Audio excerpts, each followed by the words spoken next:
Bon bah bonjour Thibaut, bienvenue sur la chaîne. Bonjour. Ça va? Ouais, ouais, ouais, ça va, nickel. Donc du coup on a eu Pamela tout à l'heure en enregistrement et donc toi donc t'es Thibaut donc du binôme flamme jumelle Pamela Thibaut Ouais, et donc toi t'es le runner donc du binôme et aujourd'hui bon, on a quelques questions à te poser par rapport enfin plutôt j'ai quelques questions à te poser par rapport à ton parcours si tu veux bien le partager quoi. avec plaisir. Ok, bah on va commencer direct par la première question. Du coup toi déjà est-ce que tu peux nous parler un peu de ton parcours de vie pro et perso? Ok, moi, au niveau perso, en fait, moi, je sors avant de rencontrer Pamela, j'ai eu une seule longue relation avec une fille, une relation de 13 ans. Mhm. Voilà, avec des débuts super et une fin catastrophique. Et après, au niveau professionnel, moi, j'ai fait des études de design, une licence, un master, donc 5 ans d'études, quoi. Mhm. Et ensuite, j'ai tout de suite après mes études, j'ai bossé pendant 3 ans en tant que salarié dans une boîte justement d'ameublement et de mobilier design où j'ai rencontré Pamela, avec qui on a fait un petit peu de déco d'intérieur ensemble. Et puis maintenant, je suis designer à mon compte, quoi, en freelance, sans patron. Enfin, je suis mon propre patron, quoi. Ok. Et donc du coup, bah, à un moment donné, tu rencontres dans ta vie, tu rencontres Pamela, et du coup, comment ça s'est passé pour toi? Alors, c'était un peu particulier parce que du coup, en fait, là où je bossais moi, on louait des bureaux. On a loué un bureau en fait à un groupe de décoratrices d'intérieur dont faisait partie Pamela. Il y a toute une période où en fait, on est sur le même lieu de travail, on se côtoie très rapidement, on n'a pas vraiment eu d'interaction. Mais la toute première fois qu'on s'était parlé, donc quand elle et ses collègues sont arrivés au bureau, on va dire qu'à ce moment-là, je saurais pas, enfin, je savais pas l'expliquer, même encore aujourd'hui. Il y a eu une espèce de, je sais pas, on est sorti le soir pour fêter entre guillemets le fait qu'il y avait des nouvelles personnes dans le lieu. Et au premier contact physique, donc juste se toucher la main, quoi, il y a eu un truc que je peux pas expliquer une connexion, quoi. Et donc, à la suite de ça, donc moi, je suis encore dans mes histoires de couple de mon côté, elle aussi. À aucun moment, c'est envisageable, ni même, enfin, je veux dire, on a 10 ans d'écart, elle a des enfants, elle a une baraque avec le père de ses enfants, et moi, je suis là, j'ai ma copine de mon côté, enfin, bref, à ce moment-là, il se passe pas grand-chose. Et en fait, un jour, elle m'invite à l'accompagner à sa remise de diplôme. J'accepte. Et là, tout a basculé. En fait, à ce moment-là, je sais pas, ouais, il s'est mis en route une machine inarrêtable d'une relation qui s'est faite sans que je lutte contre, sans que je fasse en sorte que ça se fasse. Ça s'est fait. Bon, voilà, donc forcément, au début, c'était dans le secret. Ensuite, ça n'était plus pour elle, pour moi aussi, puisque je suis un runner. Et, euh, et voilà, après, la suite du parcours, je pense que ça va venir avec les prochaines questions. C'était notre rencontre, quoi. Ouais, alors justement, du coup, tu as eu ce moment-là avec la remise de diplôme et tout, et toi, on va dire, il y a eu certainement, tu sais, une sorte de ce qu'on appelle la danse des flammes jumelles ou les va-et-vient, enfin, ça s'est bien passé pendant un temps, puis après ça commence à se dégrader, donc du coup, toi, tout ça, tu l'as perçu comment de ton point de vue?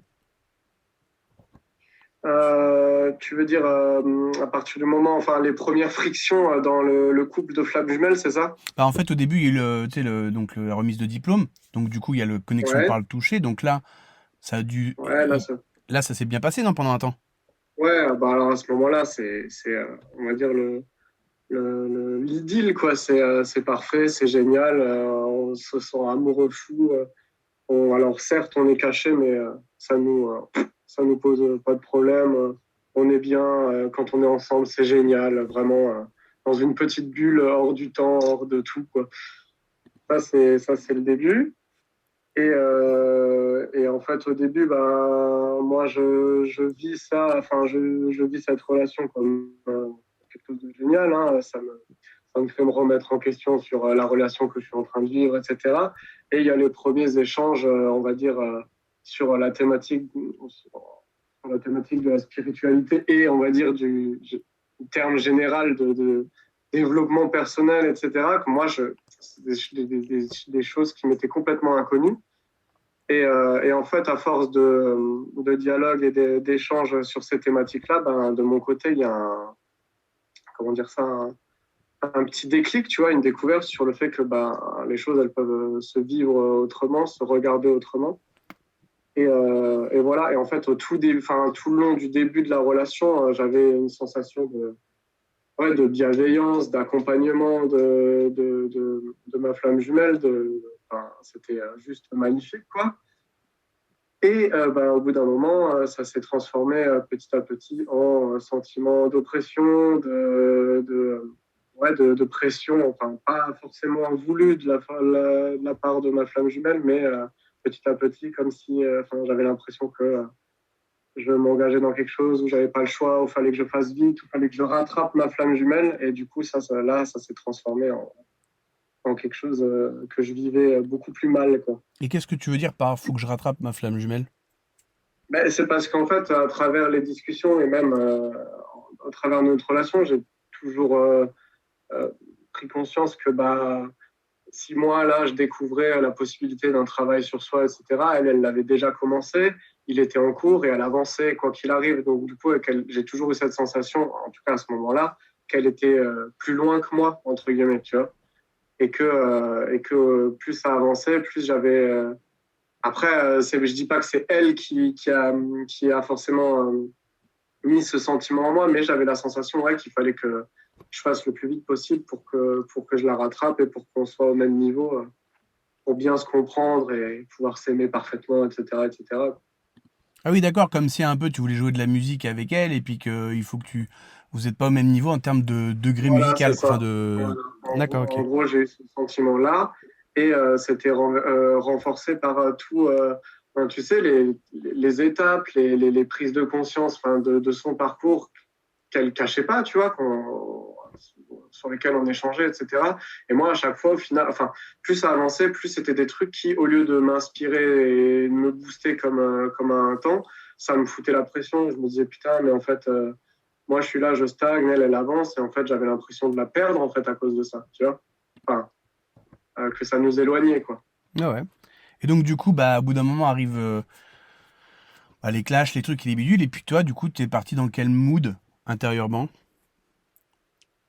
Les premiers clashs, de mon côté, c'était encore très, très égotique. Alors, je les ai pas, enfin ceux-là, enfin les premiers clashs, je les garde pas tant en mémoire, mais c'est vrai que ceux qui m'ont vraiment marqué, c'est pas tant des clashs, c'est vraiment ces moments où à chaque fois elle franchissait un cap et où moi j'essayais comment dire, de lui tenir la jambe à raison de discussions ultra mentales et ultra réfléchies là où elle vivait ça à l'intérieur, tu vois. Du coup, bon, forcément, ça a pompé l'énergie de tout le monde et c'est devenu de plus en plus récurrent. Et moi, je pense que je suis devenu de plus en plus oppressant, quoi.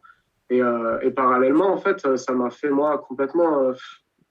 Ouais, je le dis franchement, en fait, au fur et à mesure, mais en me mentant à moi-même, laisser tomber, en fait, abandonner mon travail, tu vois, j'avançais plus, mais en me persuadant que je le faisais.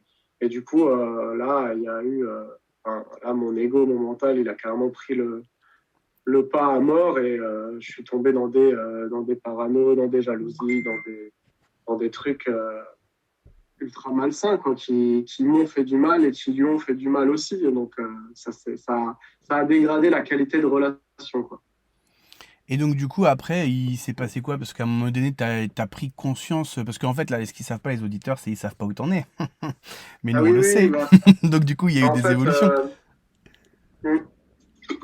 excuse-moi, je Non, vas-y, me vas-y. désaltère. En fait, donc là où j'en suis, c'est que on a déjà, on a vécu la séparation. Ouais. Parce qu'en fait, enfin, le chemin avançant, les choses ont fait que, bah, à un moment donné, effectivement, Pamela, elle a eu besoin, enfin, elle a demandé plus au niveau de l'engagement, au niveau de nous, de la vie de couple, etc. Alors, bien, pas bien, tout ça, j'en suis pas à juger la véracité, enfin, la justesse de ça. C'est juste que ben, moi, en fait, n'étant plus du tout dans mon travail, tout ce que j'ai fait, c'est. Enfin, tout ce que j'ai fait, non, parce que ça serait me flageller que de dire ça, mais en gros, moi, j'ai commencé à faire mon bon runner. Hein, j'ai fui de plus en plus l'introspection. J'ai fui les discussions avec Pamela qui me ramenaient devant le fait que je fuyais mon introspection. Et j'ai fui plus rationnellement j'ai fait des pirouettes pour esquiver toutes les responsabilités possibles et imaginables et tous les engagements. Quoi. J'ai tout fait pour pas investir dans un foyer. J'ai tout fait pour. Enfin, je me suis pas investi en fait. J'ai fui quoi. Et parallèlement, j'ai pas non plus réussi à assumer ma relation avec Pamela pour X raisons. Et du coup, en fait, j'ai fractionné ma vie. J'ai vécu une double vie en fait. Quand j'étais avec Pamela chez elle, parce qu'on n'habite pas aux mêmes endroits géographiquement. Je vivais ma vie entre guillemets avec elle, ma pseudo-vie, et quand je rentrais ici chez moi à Strasbourg, ben, elle n'existait pas en fait. Enfin, pour moi oui, mais aux yeux de tous, elle n'existait pas quoi.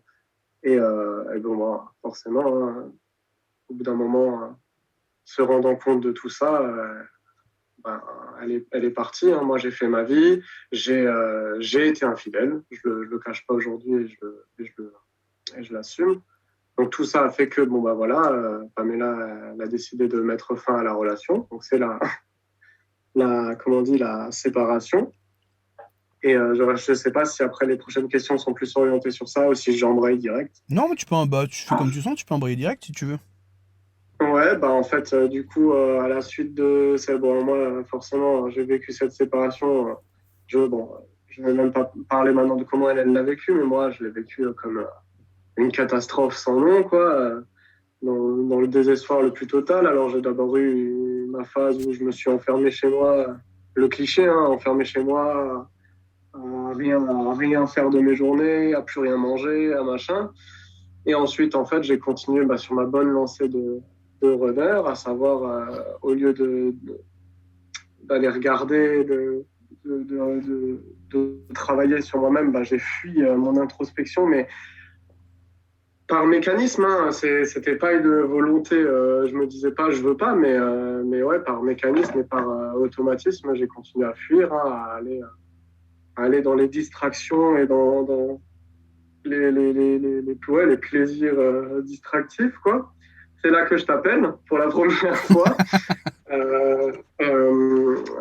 Ouais, alors c'est fou à dire, mais c'est Pamela qui m'a conseillé de t'appeler alors elle t'avait pas encore appelé elle, hein, c'est juste qu'elle avait trouvé ce contact parce qu'en fait, au fur et à mesure, elle a toujours quand même continué à avoir cette espèce de loin, cette espèce de bienveillance.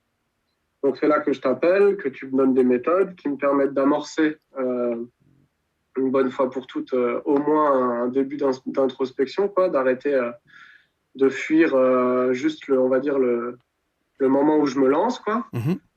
Donc voilà, je pratique, j'arrive à commencer à nettoyer pour la première fois depuis des mois et des mois, même ça peut se compter pour la première fois depuis facilement un an, je reprends vraiment un réel travail d'introspection, quoi.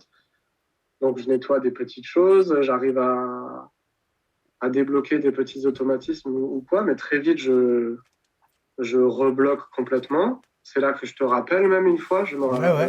on se rappelle à ce moment-là. Et en fait, à la suite de ça, j'ai commencé vraiment malgré le fait, tu vois, de travailler, d'aller voir des petites choses, de sombrer dans l'enfer de moi-même, quoi.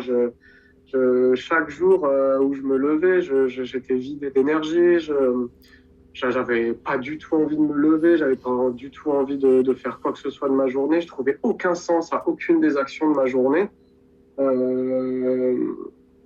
Enfin, vraiment, j'ai sombré, quoi, sombré. Et toujours avec une petite Pamela en arrière-plan qui veillait entre guillemets sur moi. Et une fois, on discute et puis elle me conseille. Alors Pamela, elle connaît tout de ma vie et de mes traumatismes les plus forts. Et elle me dit, voilà, il y a tel traumatisme je pense qu'il est lié à beaucoup de choses. Il faudrait que, enfin, si j'étais toi, j'irais voir ça, quoi. Alors moi, c'est un truc que j'ai mis dans une boîte que j'ai pas, enfin, que je suis pas allé voir depuis toujours, quoi. Donc ça me terrifie, mais accompagné de ta méthode et de Pamela, je me dis, ok, j'y vais, tu vois. Et donc j'essaye de m'y plonger. Je vis un enfer incommensurable à revivre les charges, etc.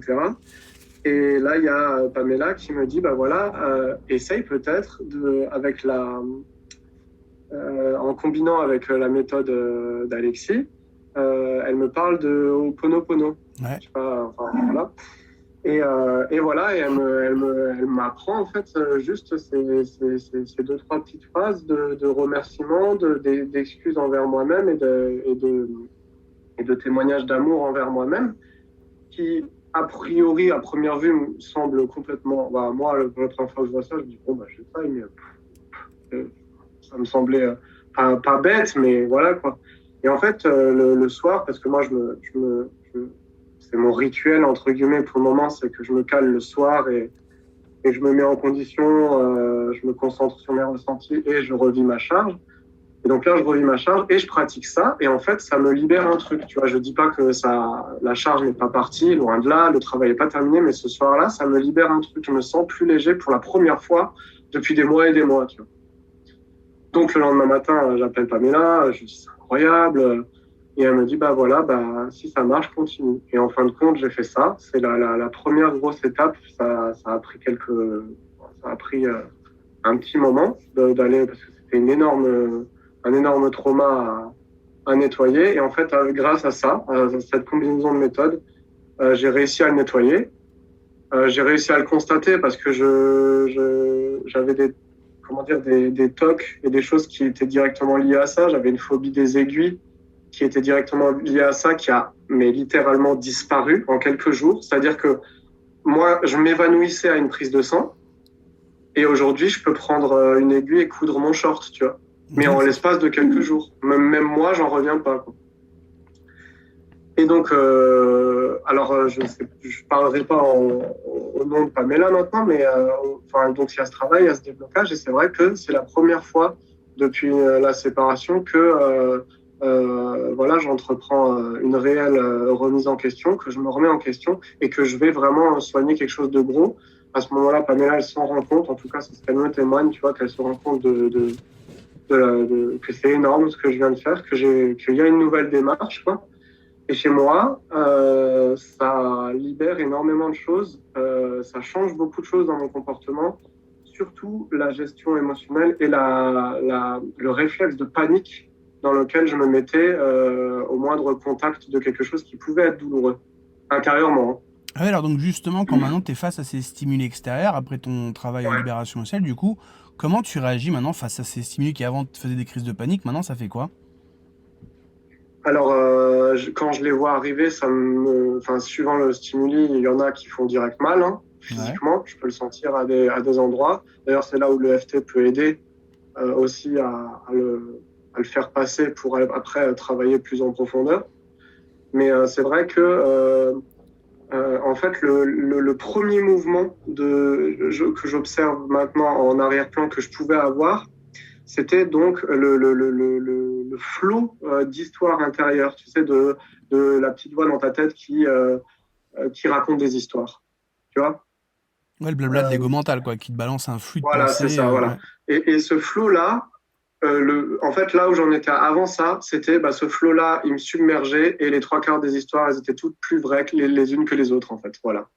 Et en fin de compte, là maintenant, je vois, il y a ce flot qui arrive, je le vois, mais par contre, je ne sais pas comment expliquer, il y a vraiment cette distance entre moi et ce flot d'histoires. Je les vois comme étant des histoires. Voilà, c'est que Donc t'es en fait, plus. je les écoute pas, c'est qu'un brouhaha en arrière-plan, quoi. Voilà, Il y a ça, voilà, en fait, on est arrivé au stade où, ce que j'explique sur le blog, c'est qu'à un moment, tu deviens l'observateur de ces flots de pensée, et voilà. donc ils arrivent plutôt à t'embarquer dans la rivière, mais t'es plutôt sur la berge en train de dire, ah bah tiens, ah bah oui, ah bah t'es là toi, et tu le vois passer, donc du Voilà, coup t'es c'est plus ça. embarqué. C'est ça. Et quand une histoire ou certaines, parce que quand ça va être une charge qui sentimentalement est plus chargée, il y a certaines histoires qui vont, entre guillemets, crier plus fort. Alors, ça m'arrive de m'engouffrer encore, hein. Là, je suis encore, enfin, je suis pas, c'est pas parfait. Mais ça, c'est pareil, tu vois, j'arrive à prendre la distance très rapidement, tu vois, quand je me vois m'engouffrer dans une histoire, par exemple, tu vois. En tout cas, assez pour ne pas avoir de réaction dans le physique. Ou, tu vois, ne pas que mes mots soient pas dictés forcément par cette panique ou que mon action derrière soit pas. Non, au contraire, je me cale et je vais pratiquer mes exercices, quoi. Ou alors, je le fais passer, je l'accepte, en fait, c'est ça, je l'accepte, je le laisse vivre, quitte à passer une journée à morfler, quoi. Et quand c'est le moment du soir de l'exercice, et ben c'est parti, quoi. En fait, aujourd'hui, je pense que j'arrive vraiment, euh, honnêtement, et ça, c'est le plus important, à, à, à, à me sentir, comment dire, à exprimer à ressentir de la gratitude du fait de devoir vivre des choses qui sont difficiles, qui sont douloureuses. Par exemple, tu vois, là où avant je fuyais tout ce qui était désagréable, douloureux, difficile, quoi. Ouais, je voulais que le beau, le bonheur, la joie, mais fuir tout ce qui était difficile, quoi. Et là, aujourd'hui, je suis autant reconnaissant de pouvoir vivre quelque chose de beau que quelque chose de... Ah, enfin, non, petit à petit, hein, j'en suis pas encore à un stade où c'est parfait, enfin, où c'est neutre, mais j'arrive vraiment à accueillir les émotions fortes pour les travailler, quoi. Et donc, du coup, Et, depuis, et... Vas-y, vas-y. ouais, depuis, est-ce que tu te sens plus en capacité de faire les choix qui correspondent à qui tu es par rapport à avant ou pas? Alors, oui, c'est là aussi où il y a une nuance à apporter, c'est Mhm. que aujourd'hui, du coup, tu vois, des problèmes que j'avais, euh, des, des, des, des problèmes à régler par rapport à l'engagement, par rapport aux mensonges, tout ça, je peux pas, en toute sincérité, dire que c'est réglé. Loin, c'est pas le cas, loin de là. Mais j'ai amorcé un travail dans ces différents domaines et en tout cas, mon travail principal sur moi, il me permet plus de discernement. Je dis bien plus, c'est pas un parfait discernement. Et surtout, plus de sincérité envers moi-même. C'est-à-dire que quand je me mange, je le vois maintenant, en fait. Et je peux pas passer à côté. Autant, tu vois, il y a encore pas si longtemps, je passais mon temps à faire ça, en fait, à me mentir, à me convaincre que, tu vois. Et même là, tu vois, si je suis honnête avec moi-même, si j'avais fait un effort, je me serais vu mentir, tu vois. Mais aujourd'hui, je me vois mentir. Alors, libre à moi, tu vois, je pourrais juste fermer les yeux, faire l'autruche et dire, ah, blablabla, c'est la vérité. Mais en fait, je le vois et je peux pas faire semblant que je suis pas, tu vois, je peux pas passer à côté. Je le vois, je me mens, en fait. Et Et donc, du coup, après ça, j'arrive pas à me comporter, à être à l'aise en fait, comme je pouvais l'être, hein, dans ma fuite. Enfin, je m'entends à l'aise, on va dire, avec mon mental et tout ça, quoi. ouais, c'est Donc un là, peu comme, aujourd'hui, c'est... c'est un peu, en fait, c'est un peu le reverse. En fait, c'est un peu comme moi. Tu vois, j'ai changé d'alimentation de dingue. Et maintenant, dès que j'essaye de manger un truc industriel, la dernière fois, je suis allé au restaurant au wok, tu vois, en juin. J'ai Mhm, mangé, je trouvais mhm, ça bon, mais juste après, j'avais envie de vomir. Je me trouvais vraiment sale de l'intérieur parce que ça faisait des mois que je mangeais des extracteurs de jus, enfin voilà, de ouais, la voilà, nourriture c'est bio ça. et tout. Et est-ce que toi, là, dans tout ton parcours, il y a un endroit précis où tu te dis, à ce moment-là, j'ai eu une sorte de déclic, où il y a eu un moment particulier qui fait que tu t'es dit, allez, je me mets à changer mon fusil d'épaule, je fais mon travail sur moi, ou c'était plutôt graduel? Euh, En fait, il y a deux choses. Il y a ce côté, enfin, enfin, j'ai sombré, et tous les jours, chaque jour était plus douloureux à vivre que le précédent. Chaque action était plus difficile à entreprendre, chaque choix devenait beaucoup plus compliqué. Enfin, bref, tout s'est amplifié dans l'horreur, vraiment dans l'horreur. Je pleurais, j'étais dans des états comme j'ai jamais été. Je me suis rendu malade, hein, physiquement. Je me suis rendu malade. Bref, et en fait, il y a un moment donné, et en fait, c'est pas un déclic qui est venu de manière innée. Je dirais quand même en fin de compte, la bienveillance de Pamela l'a quand même amené aussi. C'est juste ce moment où je me suis rendu compte que, et en fait, euh, là, je souffre comme j'ai jamais souffert. Donc, si je veux plus souffrir, là, il faut que j'accepte d'aller voir du douloureux et que de toute manière, ça sera jamais pire que l'état dans lequel je suis aujourd'hui. C'est-à-dire qu'en le faisant pas, je me suis rendu compte qu'en le faisant pas, le travail, je souffrais encore plus que, que, que ce qu'il faut encaisser quand tu le fais, le travail. Parce que c'est dur de travailler, de nettoyer. Ça fait mal, mais pas autant que ça, tu vois. Oui, c'est ça, c'est que ça Et fait donc, plus mal d'éviter le boulot que de faire le boulot. bah là, je m'en suis rendu compte. Ouais. Là, à ce moment-là, je me suis dit, je peux plus endurer ça. C'est où je reste comme ça. Je meurs, en fait. Vraiment, je meurs. Ou je serre les dents et j'y vais, quoi. Et je dirais que vraiment, ma flamme jumelle, donc Pamela, elle était là comme du pain béni, en fait, hein, vraiment, à ce moment-là, tu sais, comme juste à me tendre la main pour que je me redresse, et après, c'était parti, quoi.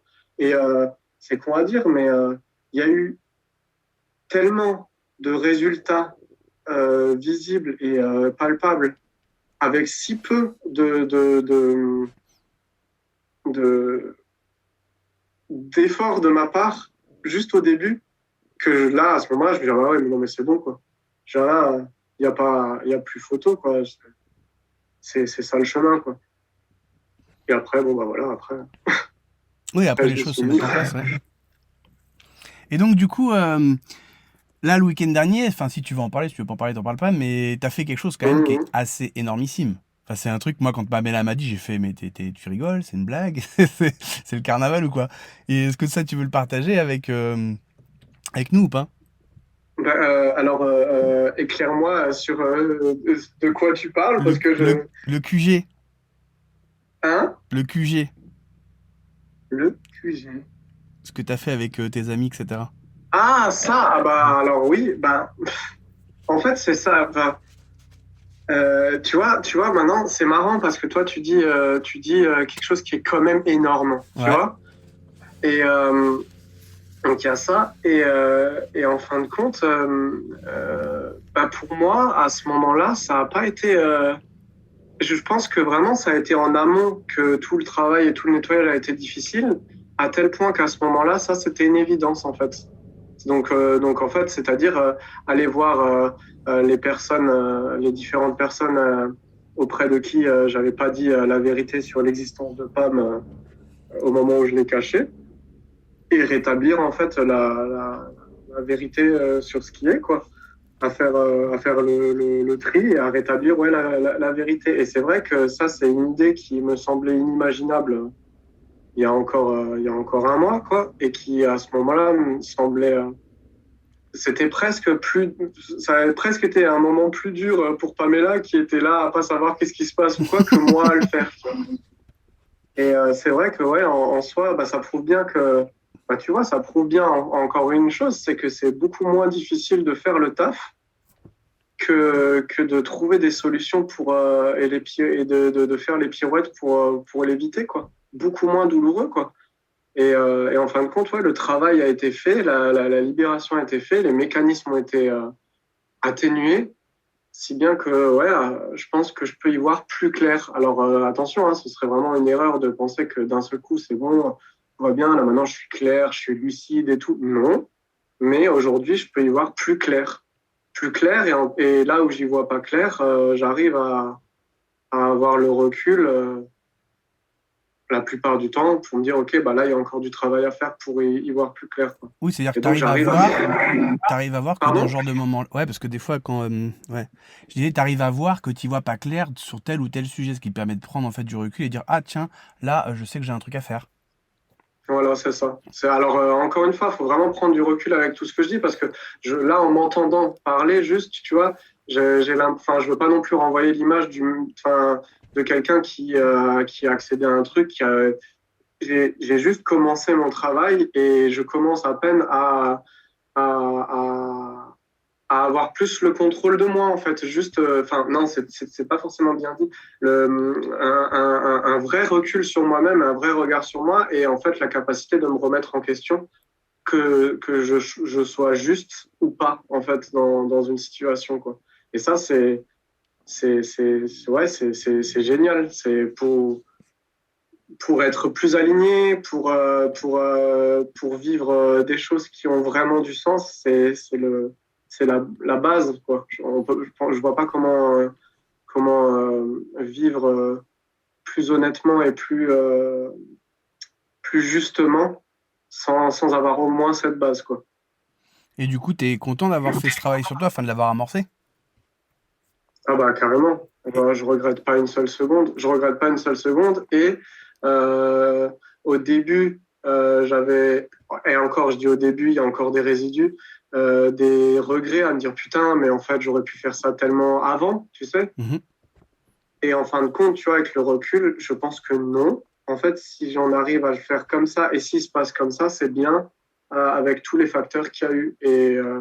Et en fait, cette rupture et cette séparation avec Pamela, qui est encore, entre guillemets, d'actualité, parce qu'il n'y a pas encore de réunion parfaitement officielle, etc. Mais c'est une partie, en fait, du parcours vers ce déclic, en fait, tu vois. Je pense que si je ne l'ai pas eu avant, et que j'étais pas prêt à l'avoir, en fait, je devais encore vivre. Donc peut-être que je devais aller enfin, aussi profondément dans l'enfer, en enfer, pour avoir vraiment envie de m'en sortir, en fait. Voilà, Bah, tout tu sais, simplement. c'est ce que je dis un peu sur mon blog. Finalement, c'est la même chose. Tu sais, souvent on dit runner, chaser, machin, on a des problèmes plus ou moins différents, mais au final, dans l'essence, on est très très similaires. Moi, je vois dans les peurs, etc. Ouais, En fait, on est hyper c'est vrai. similaires. Et le chaser, c'est pareil. C'est souvent ce que je dis sur le blog. C'est quand il en arrive au point où il en a marre d'en avoir marre, qu'il dit bon, allez, je coupe mes amarres, je mets les voiles, tant pis, ça se fera pas. Je suis prêt à croire que ça se fera pas.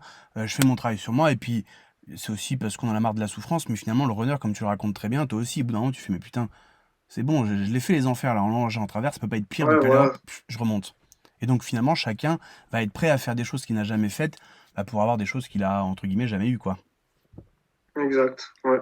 Et est-ce que tu as des conseils pour chaser ou pour runner qui te viennent à l'esprit pour terminer cette vidéo? Ben, un conseil pour un runner, je dirais de fuir. Non, mais ben, c'est, ça peut être difficile. Enfin, suivant le stade où le runner en est, ça peut peut-être même pas être écoutable, ce que je veux dire, mais en soi, le runner, au fond de lui, il le sent, hein, qu'il est en train de s'enfoncer, qu'il se le dise honnêtement ou pas. Et en fait, mais ça va être par rapport à mon propre vécu, Hmm. accepter de s'enfoncer, en fait, accepter de sombrer, accepter d'aller au plus bas et au plus moche de la situation, à vivre l'enfer, parce que c'est vraiment là-dedans, en fait, que j'ai trouvé l'impulsion, quoi. Après, c'est mon parcours perso, alors je sais pas si c'est le bon conseil que de conseiller d'aller vraiment, vraiment en enfer pour pouvoir en ressortir. Je sais pas. En tout cas, pour moi, ça a vraiment marché. Donc, peut-être apprendre plus vite à s'aimer et à soi-même et à se faire confiance euh, et à accepter ce qui fait du mal, en fait, à accepter ce qui est dur à regarder, à accepter ce qui est compliqué à aller travailler, quoi, parce que c'est la clé. C'est vraiment la clé, quoi. Et faire confiance aussi, enfin, travailler à faire confiance à son chaser parce que moi, dans mon cas, par exemple, tu vois, ça a été vraiment un ange gardien, quoi. Donc, si j'avais pas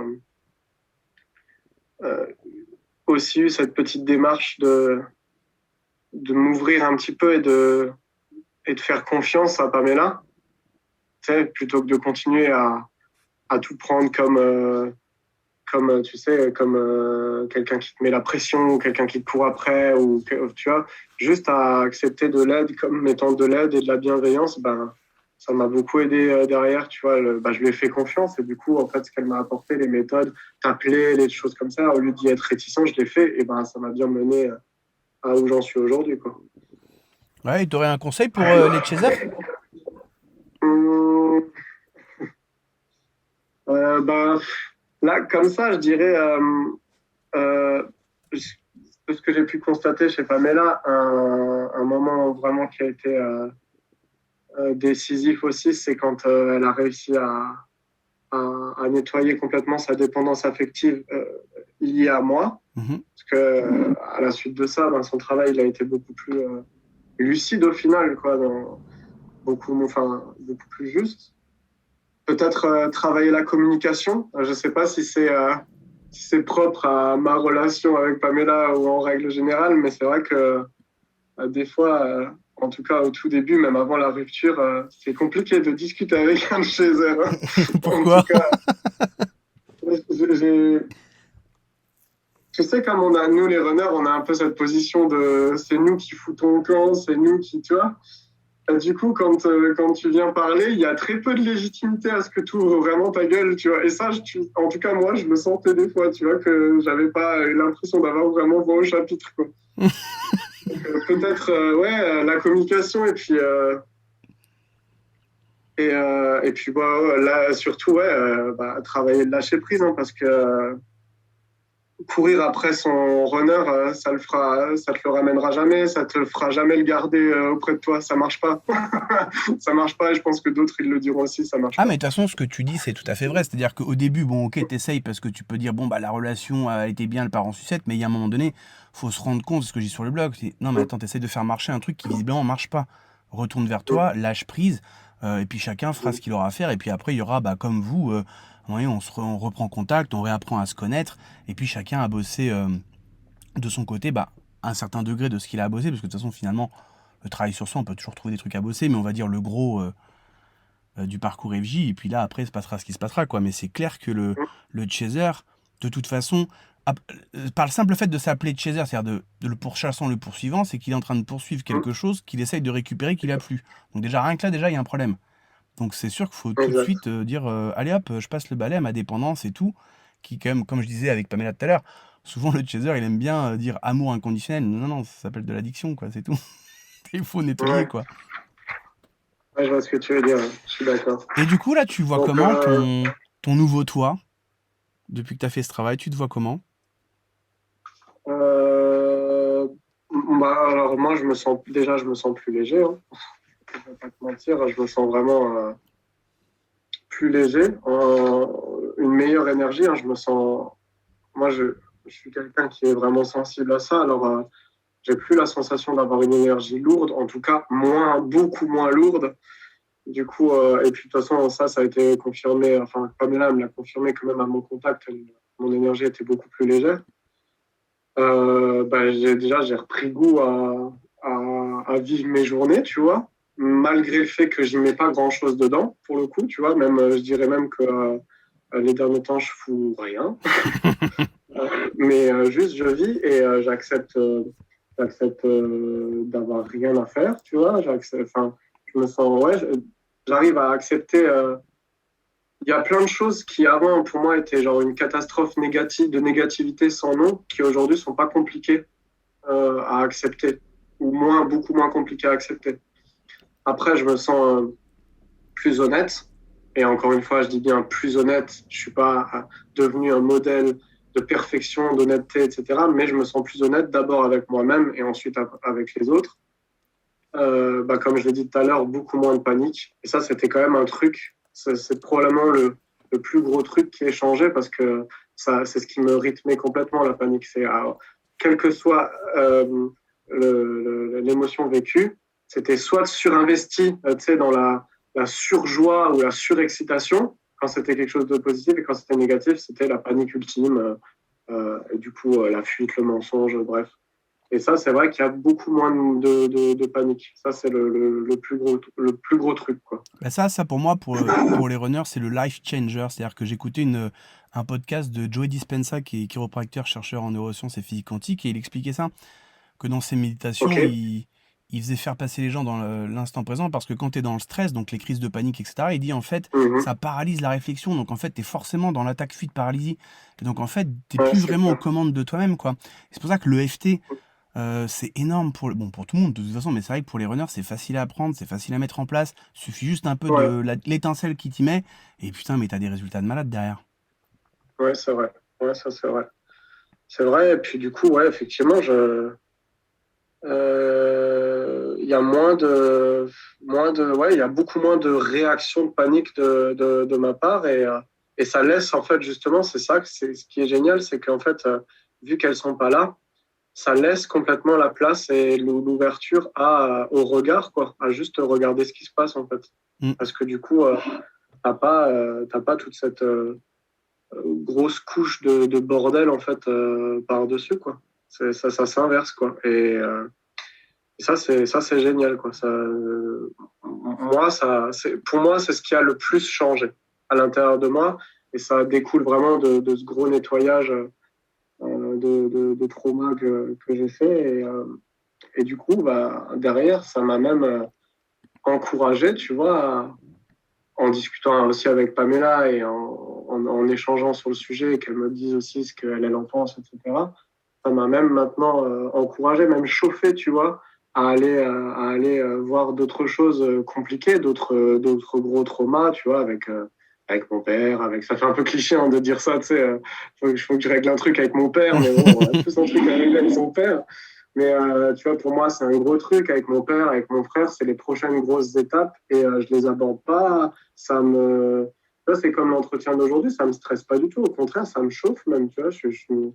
Là, je pourrais dire, putain, j'ai envie de le faire, tu vois. J'ai hâte de le faire. Je rigolerai moins quand j'y serai, ça c'est clair, tu vois. Mais ça me fait pas, la peur, les peurs qui subsistent et qui sont encore là aujourd'hui, elles me bloquent plus dans l'action.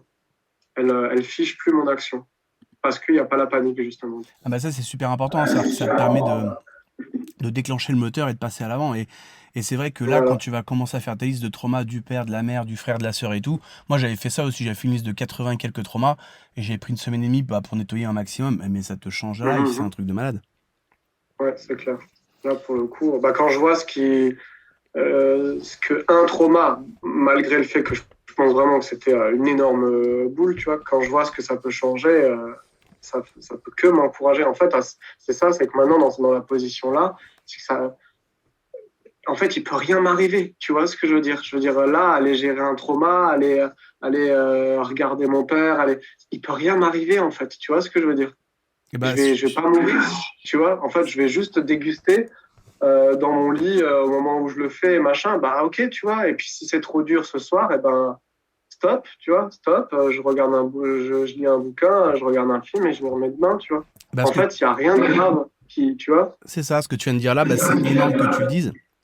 Parce que c'est exactement ça, c'est-à-dire quand tu commences au début, tu as peur que tes traumas t'envahissent, mais quand tu commences à y aller un petit peu, tu te rends compte qu'en fait, mais c'est... Alors oui, c'est souffrant parce que ça reste un trauma, mais en fait, c'est... Je sais pas, c'est un bonhomme Michelin le truc, c'est de la barbe à papa. Au fait, au Ouais, final, plus c'est tu le ça. fais, plus ton courage à vouloir t'y confronter au shadow work, donc le travail de l'ombre de Jung, Mhm. bah en fait, tu te rends compte que en fait, t'es déjà de base, t'es déjà capable de tout transcender en fait. Après, c'est juste un peu de temps et de pratique. Enfin, après, c'est comme tout quoi. Ouais, voilà, c'est ça, tu vois. Et alors après, il faut pas, enfin ça c'est un conseil que je peux donner aussi, c'est de ne pas se mettre la pression parce que il y a certains trucs. Alors quand je dis il peut rien t'arriver de mal, c'est vrai. Par contre, ça peut prendre du temps, tu vois. Je veux dire moi, ce trauma-là, ça m'a pris une semaine, même plus, tu vois. Et, euh, et j'en ai chialé, hein. J'ai vécu des journées dans des états pas possibles aussi. Ça, c'est le cas, tu vois. C'est dur, mais faut ni laisser tomber parce que c'est dur, ni se mettre la pression à se dire bah ouais, mais regarde, je travaille, il n'y a rien qui change. En fait, si, Et si, surtout, mais parfois ça ne se fait pas tout de suite. surtout, ce qui est super important, c'est ce que tu dis là depuis tout à l'heure, c'est qu'ok, une fois que tu as appris les techniques, t'es autonome. Et tu le fais seul, le soir, comme tu dis, avec ton petit rituel, et t'es aux commandes de toi-même, parce que c'est toi qui fais, en fait. C'est toi qui t'auto-libères de tes Mm. propres traumas, ça c'est énorme. C'est ça, en fait. Et en fait, à n'importe quel moment, si c'est trop dur, autant c'est moi qui ai décidé de. Tu vois, c'est comme si il y avait que mon trauma, c'est une pièce, tu vois. Et le soir, je décide de dire, bah voilà, je pousse la porte, je rentre dedans et j'essaie de faire le ménage. Autant c'est moi qui ai décidé de rentrer dans la pièce, donc de pousser la porte dans un sens, autant si à un moment donné ça devient trop dur, et en fait, je peux aussi réouvrir et sortir et retourner demain. Tu vois ce que je veux dire? Enfin, c'est moi qui amorce et c'est moi qui en ressort si besoin est, en fait. Il y a pas, en fait, à en avoir peur, quoi. C'est ça, c'est qu'en fait, du début à la fin, c'est toi qui maîtrise, contrôle Voilà, l'expérience. c'est ça. En fait, c'est toi qui es aux C'est ça. commandes et c'est plus l'ego mental qui fait de toi ce qu'il veut, comme d'ailleurs avec les chasers, c'est pareil, mais tu es en train de te désengager finalement du contrôle et de l'emprise que le mental ego a sur toi. Voilà, c'est ça. Ok, bah C'est écoute, ça. nickel, Enfin, à moins en que tu aies tout cas, d'autres c'est ce choses. que. Ouais, vas-y, dis-moi. En tout cas, c'est ce que je suis en train de travailler quoi, actuellement. Quoi. Pour moi, je suis encore vraiment au tout début de mon truc, mais c'est libérateur. Quoi. Les premières expériences, là, elles ont été libératrices. Bah nickel, bah continue, hein. Y a que ça à faire de toute façon. Ouais. Est-ce que tu as d'autres choses que tu veux partager ou Écoute, là, pour cette interview, moi, j'ai un peu dit tout ce que j'avais fait. J'avais pris des petites notes là que je fais que retourner dans tous les sens pour voir, mais en fait, ouais, tout a été dit. Ok, bah écoute, nickel, bah merci beaucoup pour ton témoignage et tes apports. Ouais, bah merci à toi pour l'interview et j'espère que bah, si ça peut te rendre service et puis rendre service à d'autres gens, aider, c'est génial, quoi. Ouais, bah nickel. Bah écoute, je te souhaite un bon travail sur toi, puisque de toute façon, je sais que tu continues. Puis on se tient au jus, quoi. Ouais, ouais, carrément. Ça marche. Bah écoute, bonne journée à toi et merci. Merci, bonne journée à toi aussi. Bye bye.